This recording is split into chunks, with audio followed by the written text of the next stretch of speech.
I have Taylor Stevens with me here today, who's a spiritual consultant, has been for over 30 years, and is currently a senior minister at Unity of the Palm Beaches. Welcome, Taylor. Thank you for joining us. Thank you, Jennifer. When there's incongruity between the sense of self and the source of self, how do we come into alignment with source self? That is basically what the entire spiritual journey is about. I mean, we could stop right there. We won't.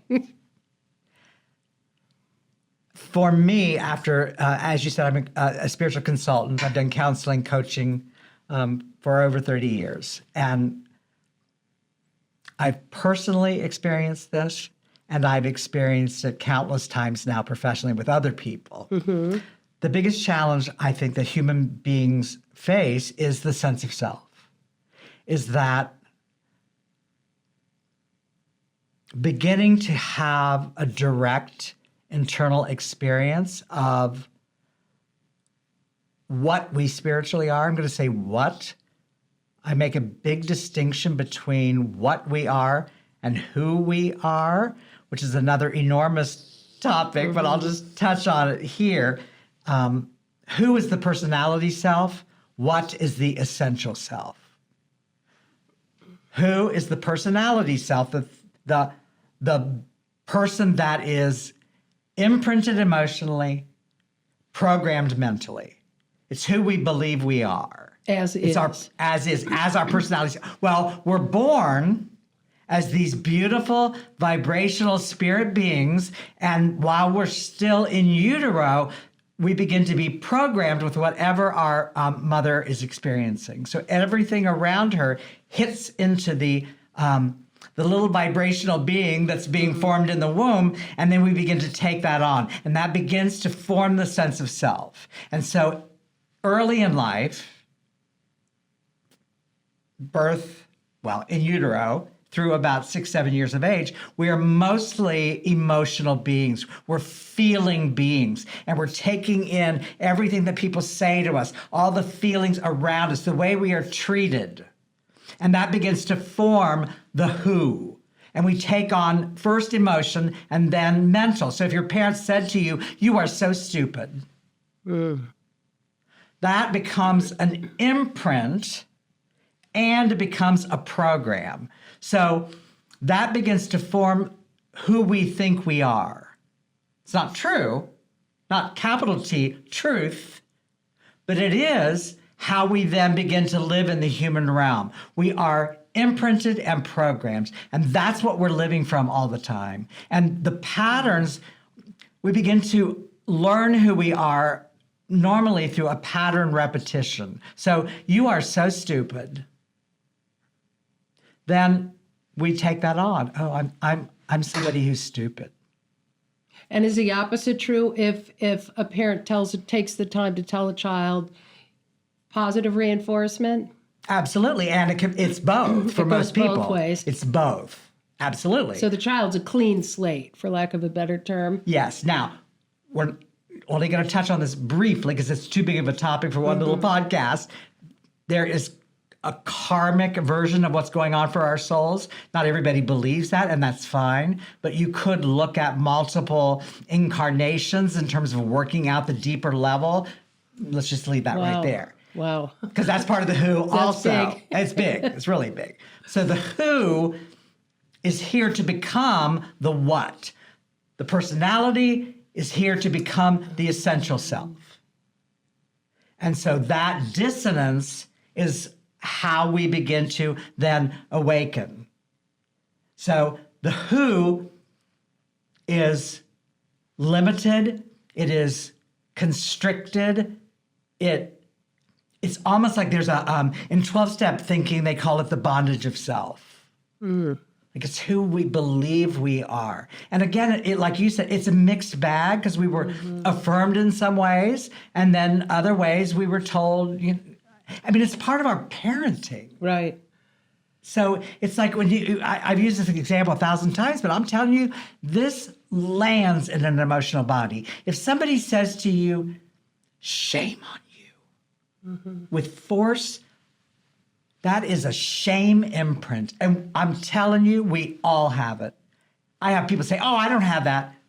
Give me 5 minutes in a room. How can we not? Everybody has Ultimately, it. when you Everybody has it. all the And influences. it is such a repugnant thing for human beings to feel. It's probably the hardest thing for anybody to lean into, but you have to in order to then integrate and heal it. You've got to go into those programs and those imprints, and the resolution of those is how we move from who to what. Ah, okay.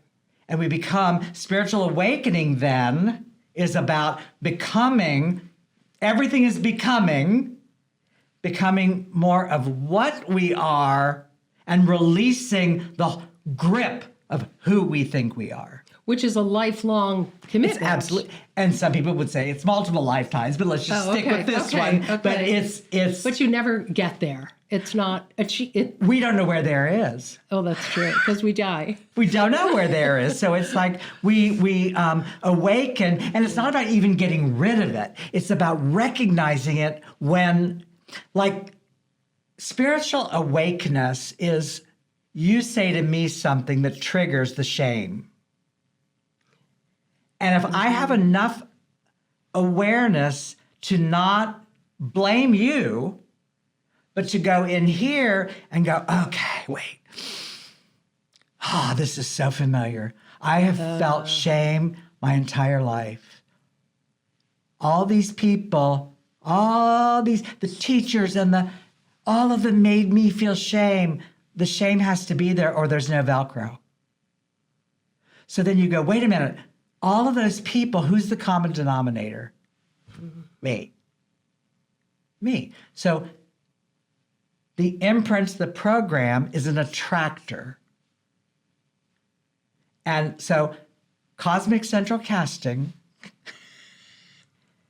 we think we can put people out of our lives and then never feel that again. No. Right. No. It goes with us. The next person comes.